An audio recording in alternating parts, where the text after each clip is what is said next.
Long ago, in the quiet town of Abata, where tall palm trees danced with the wind and the red earth smelled like rain, there lived a young man called Akeem. Akeem was tall and slim, with skin the color of roasted palm kernel and eyes that always looked tired. He had finished school many years ago in a big city university, but no matter how hard he tried, he couldn't find a job. Each day passed like a shadow.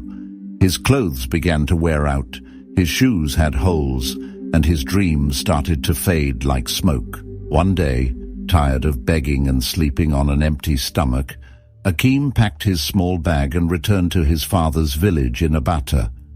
"Maybe farming will help me," he muttered to himself as he trekked home under the hot sun.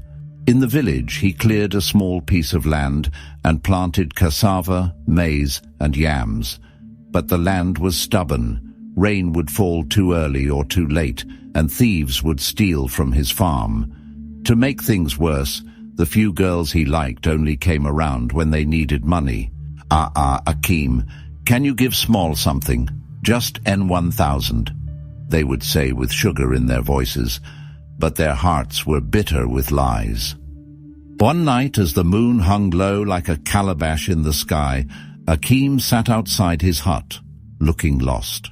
A village elder named Baba Kola, who had a white beard like cotton wool and eyes sharp like razor, walked by. My pecan," Baba Kola said. "You are suffering too much. Go see the old Sangoma, maybe him fit help you." Akeem frowned. "Is it not that wicked herbalist that people fear so much?" "Yes, but he's very good at what he knows best." "Just go," the old man whispered and walked into the night. The next morning, Akeem followed the forest path, moving through thick bushes while birds sang strange and haunting melodies. The Sangoma's hut sat quietly near a stream, covered in charms, cowries, and feathers. Smoke escaped through a small hole in the roof. The Sangoma was a dark, short man named Awotunde, with rope-like dreadlocks and eyes that burned like fire.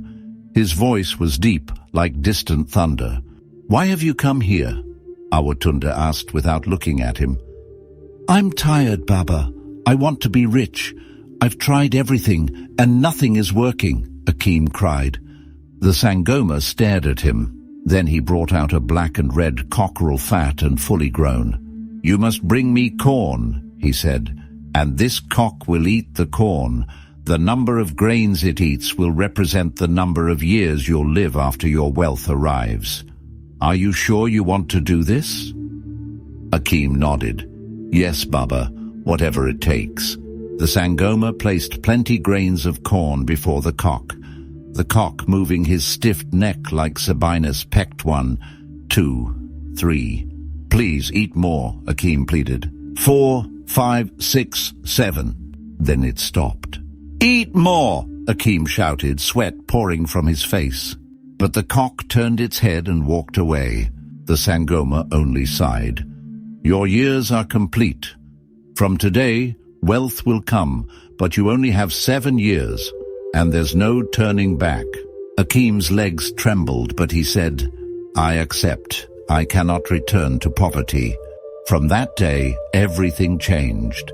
Money flowed into Akeem's life like a river. He built a mansion, bought 2 cars, and began to dress like a chief. People called him Chief Akeem the Great. But deep within, he counted the days, the weeks, the years. Each birthday, he stood before the mirror with dread. 6 years have passed, he whispered on his 6th birthday after the ritual. Only 1 year left. Desperate and afraid, he rushed back to the forest, but the Sangoma's hut was empty. The path had grown over with bushes. He asked a woman selling herbs nearby, "Where is Baba Awotunde?" She replied, "Haven't you heard? The old man died 2 years ago." Akeem's eyes widened. 2 years? Yes, he's long gone. Panicking, Akeem ran to the largest church in the village, hoping to change his destiny. The pastor there was a tall, handsome man named Pastor Edwin, always wearing white suits and smiling with shining teeth. But unknown to Akeem, this pastor was not who he appeared to be. "Pastor, please pray for me. I've made a terrible mistake. I'm going to die soon. I need God's mercy." Pastor Edwin smiled. "You've come to the right place, my son. But to cancel a deep covenant, you must first come with me to a special fellowship." He took Akeem to a hidden chamber behind the church where men in dark robes sat around a fire chanting. Akeem felt something dark pulling him in, but he couldn't run. He was already in too deep. The night was thick with silence as Akeem sat before the fire in the secret chamber. The men in robes wore black cloth masks, their eyes glowing red in the firelight. Strange symbols danced in the flames. The air was heavy, too heavy to breathe easily. Pastor Edwin stood up. His white suit had been replaced by a dark cloak adorned with cowries. "You have entered the brotherhood of the hidden flame," he said in a voice that no longer sounded like his own. "From now on, your life is in our hands." Akeem's heart pounded like a drum. "But, Pastor, I came for prayers. I came seeking God." Pastor Edwin smiled coldly. "God only helps those who first enter a covenant with us. You must sacrifice something precious to you." Akeem's voice trembled. "Sacrifice? I have nothing left. I just want to live." Another man in the circle spoke. "You already gave your years to the Sangoma. You're running in a circle. Unless you offer something greater, the earth will soon open and swallow you." Akeem was confused. "But what more can I give?" One of the robed men pointed to a mirror beside the fire. "Look!" Akeem turned and saw his reflection, but it cast no shadow. They all hissed. "Your soul is nearly gone. You walk without covering." That night, Akeem locked himself inside his home. He couldn't eat. He couldn't sleep.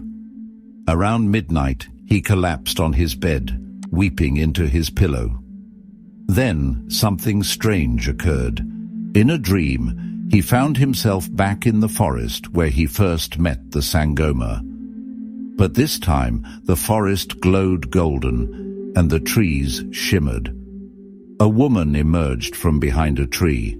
Her skin shone like moonlight, and her eyes were as calm as still water. "My name is Afunsatan," she said. "I am the daughter of the forest. The Sangoma you met was my father." Akeem knelt in the dream. "Please help me. I don't want to die." Afunsatan came closer and touched his forehead. "The power you seek is not in wealth. It lies in the sacrifice of truth. The same way you used a cock to give away your years, there's something else you must do. But it won't be easy." "What must I do?" he begged.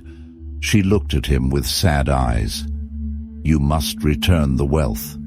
Every single naira gained through that ritual must be used for healing, not for luxury. And you must find the lost seed the cock refused." "Which seed?" he asked.